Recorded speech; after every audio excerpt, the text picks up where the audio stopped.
नमस्कार सर्वांना, Rupali delicious kitchen मध्ये आपलं स्वागत आहे।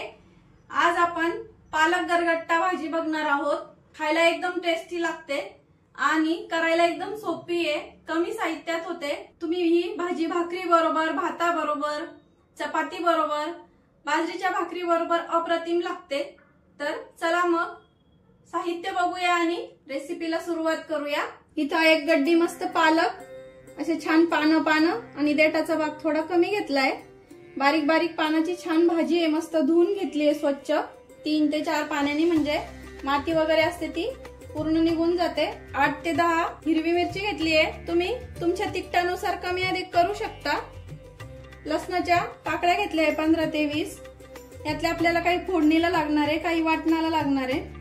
लिंबू घेतलंय, पालकातलं जे आयर्न असतं ते पटकन रिलीज होण्यासाठी, किंवा पालकामध्ये किंवा बीट मध्ये आपण लिंबू टाकायचं, त्यामुळे आयर्न छान प्रकारे आपल्याला मिळतं लिंबू टाकल्यामुळे।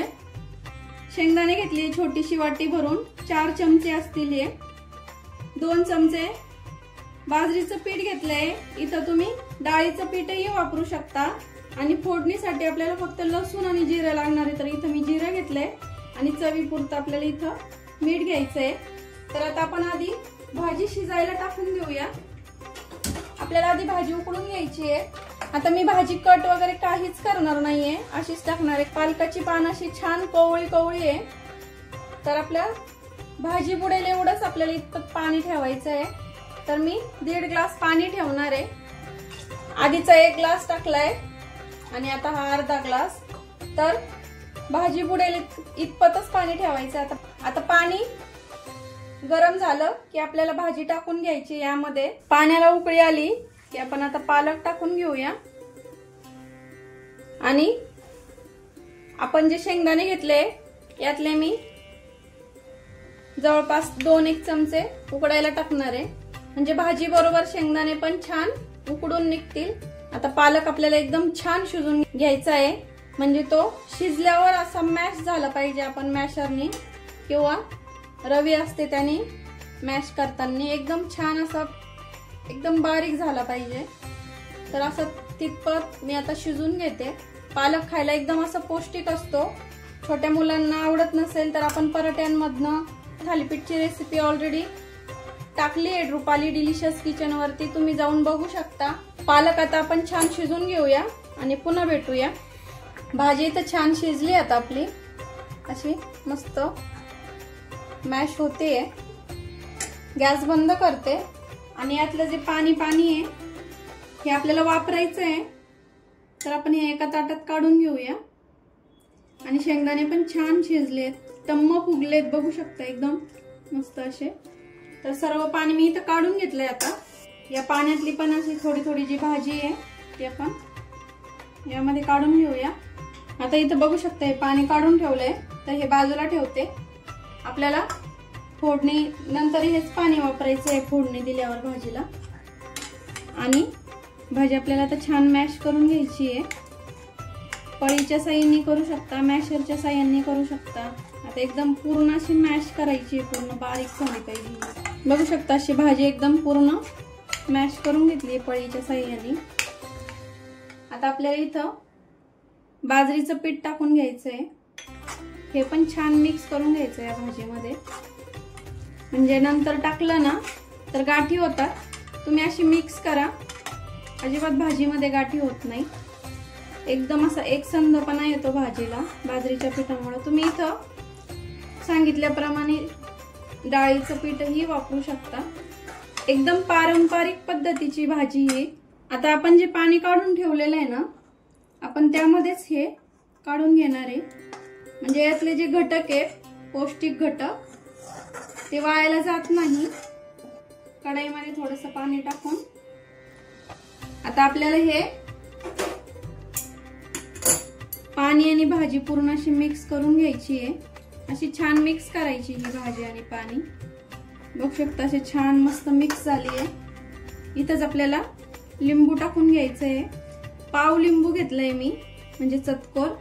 लिंबू टाकल्यामुळे आपल्याला भरपूर प्रमाणात पालकामधनं आयर्न मिळतं, त्यामुळे तुम्ही टाकाच। किंवा चिंच ही टाकू शकता, चिंचेमुळे पण आयर्न मिळतं। आता आपण वाटणाची तयारी करून घेऊया। मिरची टाकून घेते आधी आणि 7 ते 8 पाकळ्या आपल्याला लसणाच्या टाकायच्या आहे। जिरं पाव चमचा।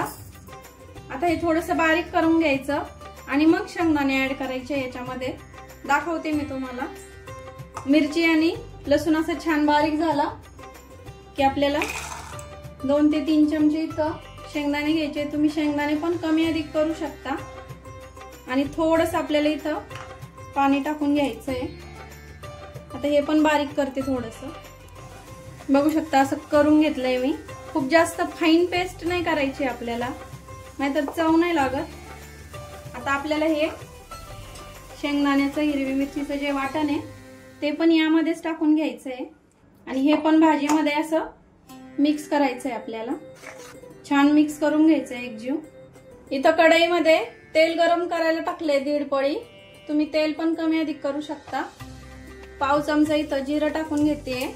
जिरं छान फुललं की लसूण टाकून घ्यायचं आहे आणि लसूण आपल्याला छान लालसर रंगावरती होऊ द्यायचा आहे आणि आपल्याला एकदम कडक फोडणी द्यायची आहे पालकाच्या भाजीला, खूप छान लागते। तुम्ही देऊन बघा अशी। लसूण छान लाल झालाय, आता आपल्याला भाजी टाकायची आणि त्यावर पटकन झाकण ठेवायचं आहे। थोडीशीच टाकायची आधी भाजी स्टार्टिंगला आणि एकदम सावधानतेने टाका, कारण अंगावर वगैरे उडू शकतं। गॅस कमी ठेवायचा भाजी टाकताना, म्हणजे अंगावर उडत नाही।